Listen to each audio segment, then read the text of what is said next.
tayo po ay maging mapanuri. Malaki po ang boses ng ating mga kabataan.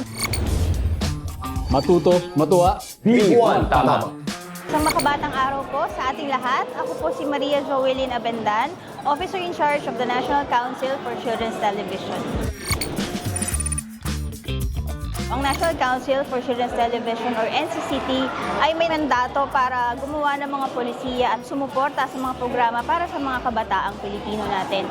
Ang aming pong kinikater o pinagsisilbihan ay ang mga edad 18 years old pababa.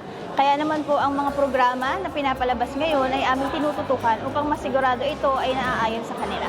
Hindi huwan tama, ito po ay isa sa ating mga naistutukan ang ibigay sa mga kabataan ang tama, maayos na impormasyon para po sila ay magabayan sa kanilang araw-araw. Bilang isang ahensya ng gobyerno, nararapat lamang na lahat ng impormasyon na aming inilalabas sa aming website, sa social media accounts, at maging ang mga programa na aming mga binibigyan ng grants o financial support ay dapat ay na tama at naaayon sa ating mga kabataan. Pangarap mo o yung pinapangarap ka?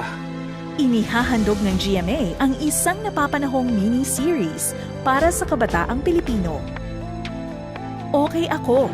Ang NCCT po ay privileged in partnership with GMA dito po sa ating campaign with Sir Ding Dong, Sir Chris Chu, and Tito Boy Abunda. Sila po ay malalaking pangalan ngayon sa ating telebisyon at talaga pong tinitingala ng ating mga kabataan. So talaga naman pong napakalaking pribilehiyo na makatrabaho namin sila at maging kasama sa pagsusulong ng tamang edukasyon at tamang programa para sa ating kabataan. Science man, sa nature, sa showbiz, pinipili natin ang totoo.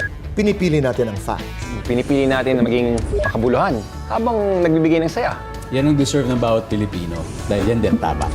Sa ating mga kabataan, lagi po nating titignan or aalamin ano po ba ang mga impormasyon na at pinapanood sa telebisyon. Tayo po ay maging mapanuri. Alam ko tayo ay mga kabataan lamang pero malaki po ang boses ng ating mga kabataan. Kung ano po ang programa na inyong nais makita at mapanood, definitely makikinig kami dito at ibibigay namin ito para sa inyo, para sa inyong kinabukasan. Isang makabatang hapon po sa ating lahat.